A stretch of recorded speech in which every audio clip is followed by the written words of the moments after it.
बेटा शिवा, तुम भी अपने पिता के काम में हाथ बटाओ बेटा। ठीक है माँ, लेकिन मैं क्या काम करूँ? मुझे कुछ समझ में नहीं आ रहा।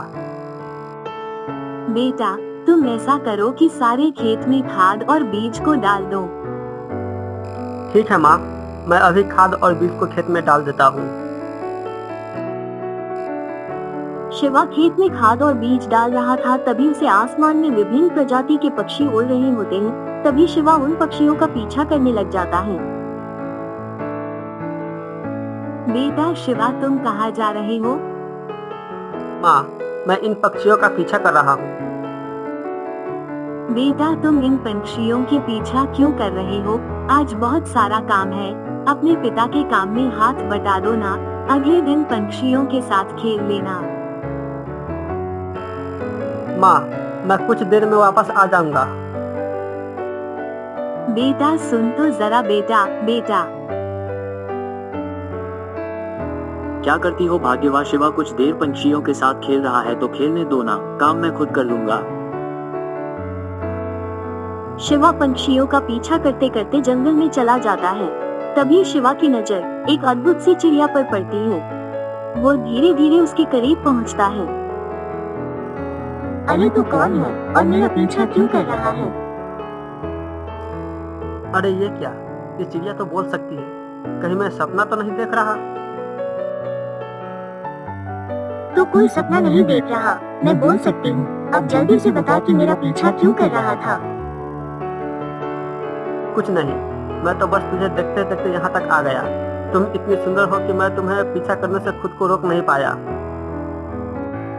ये लड़के तुम यहाँ से जल्दी भाग जाओ, ये जंगल रहस्यमय है। यहाँ चुड़ैलों का वास है। अगर तुम अपनी जान बचाना चाहता है तो यहाँ से जल्दी लौट जा। शिवा चिड़िया को देखते ही रहा। शिवा को पता भी नहीं चला कि कब रात हो गई। उधर शिवा के माता पिता काफी परेशान हो रहे थे।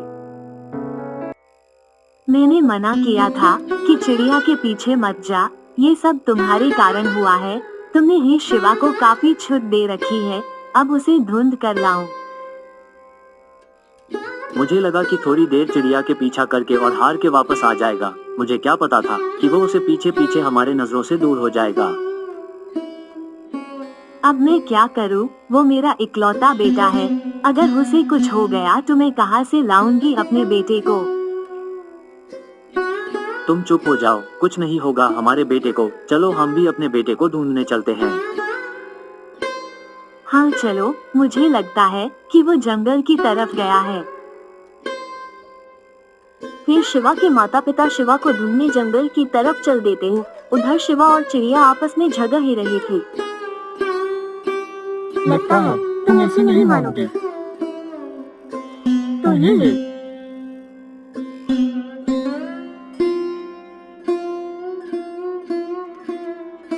ओह, मुझे आग से जलाना चाहती हो, लेकिन तुम मुझसे कब तक बचोगी?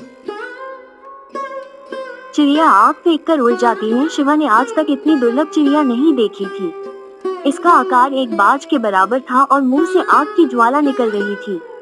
शिवा चिड़िया के पीछे पीछे चलने लगता है। चिड़िया इस डाल से उस डाल बैठते हुए एक बड़े से पेड़ के ऊपर पहुंच जाती है। शिवा चिड़िया का घोंसला देखना चाहता था, इसलिए वो चिड़िया के जाने का इंतजार करने लगता है। अचानक वो चिड़िया उड़कर एक बड़े से पहाड़ की तरफ चली जाती है और उसी वक्त शिवा पेड़ के ऊपर चढ़कर चिड़िया के घोंसले तक पहुंच जाता है। घोंसले को देखते ही शिवा आश्चर्यचकित हो जाता है, क्योंकि ये घोंसला सामान्य घास के तिनके का नहीं बल्कि सोने के रेशों से बना था। सोने का देखकर शिवा बहुत खुश होता है। कितना सुंदर घोंसला है, लगता है यह सोने का बना है। अभी इसे उठाकर देखता हूँ। जैसे ही शिवा घोंसले को छूता है वो ऊपर से नीचे गिर जाता है। आह, ये क्या हुआ? मैं ऊपर से नीचे कैसे गिर गया? जाता हूँ, फिर से पेड़ पर चढ़ जाता हूँ। जैसे ही शिवा पेड़ पर चढ़ने की कोशिश करने लगा, वैसे ही एक रोशनी पूरे जंगल में फैल गई। शिवा ये देखकर डर गया। अब ये क्या हुआ? लगता है आज की रात मेरी आखिरी रात है। तू कौन है और मेरे इस जंगल में क्या कर रहा है? तुम तुम कौन हो? मुझे दिखाई क्यों नहीं देते? अरे मूर्ख बालक, ये मेरे सवाल का जवाब नहीं है। मैं आखिरी बार पूछती हूँ, तुम कौन हो? मैं शिवा हूँ, लेकिन तुम कौन हो? मैं रानी चुड़ैल। तुझे पता नहीं इस जंगल में इंसानों का आना मना है। आज तेरी आखिरी रात है। हा हा हा हा हा हा हा हा हा। आज मुझे एक बच्चे का मांस खाने को मिला है। आज मैं तुझे जीवित नहीं छोड़ूंगी। हा हा हा हा हा। मैं तो इस चुड़ैल से जीत नहीं सकता। ऐसा करता हूँ, किसी तरह अपने बातों में इसे उलझा देता हूँ। माँ कहती है, जब भी मुसीबत में घिरो तो अपने बुद्धि का इस्तेमाल करना, घबराना बिल्कुल भी नहीं। देखो चुड़ैल दीदी, तुम मेरा मांस शौक से खाना, लेकिन मेरे 2 सवालों के जवाब देने के बाद। पूछ ले। मैं तुम्हारी आखिरी इच्छा समझकर तुझे सवाल पूछने का इजाजत देती हूँ। लेकिन मेरी एक शर्त है। वो क्या? अगर मैं जीत गया तो तुम मुझे छोड़ दोगी और उस सोने का घोंसला लाकर मुझे दोगी। हा हा हा हा हा हा हा हा हा। मुझसे शर्त चल ठीक है। मैं तुझसे वादा करती हूँ, अगर मैं हार गई तो तुझे जीवित छोड़ दूंगी और उस सोने का घोंसला भी लाकर तुझे दे दूंगी। अब पूछ अपने सवाल। पत्थर की नौका, पत्थर का ही सवार, डटी रहे नौका, चलता रहे सवार, बताओ क्या? ये कौन सा सवाल है? तुमने मुझसे गलत सवाल पूछा है। सवाल गलत नहीं है चुड़ैल दीदी, तुम हार मान लो तो मैं बताऊं? मैं हार गई, अब तुम बताओ। चुड़ैल दीदी, इसका उत्तर है सिलवट और लोढ़ा। अब मेरा दूसरा सवाल, क्या तुम तैयार हो? हाँ पूछो पूछो। वह क्या है जो हमेशा चलती रहती है, कभी रुकती नहीं? अगर रुक जाए तो फिर दोबारा कभी चलती नहीं। बताओ क्या है? हे भगवान, मैं कहाँ इस बालक के झांसे में आ गई। देखने में लगता है पियरी सा, लेकिन ये मुझे ये चकमा दे गया। मेरे सरदार सच ही कहते हैं, कभी भी इंसानों के झांसे में मत आना।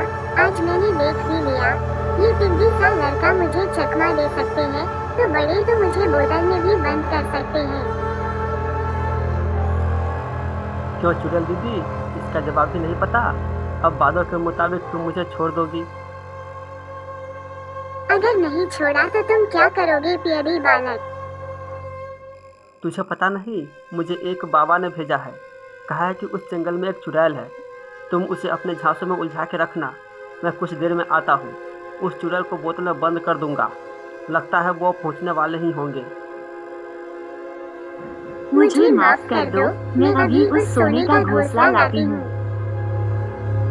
फिर चुड़ैल ने अपने जादू से उस सोने को घोंसले को अपने हाथ में ले लिया और शिवा की ओर बढ़ा दिया। ये ले सोने का घोंसला, अब मुझे जाने दे। क्यों चुड़ैल दीदी, इस पहेली का जवाब नहीं जानोगे? नहीं नहीं, वो तांत्रिक आता ही होगा। मुझे बोतल में बंद नहीं होना, मैं जाती हूँ। इतना कहते ही चुड़ैल सोने का घोंसला शिवा को देकर गायब हो गई। चलो जान बच गई और सोने का घोंसला भी मिल गया। दोस्तों, इस पहेली का जवाब अगर आप जानते हो तो कमेंट जरूर करना।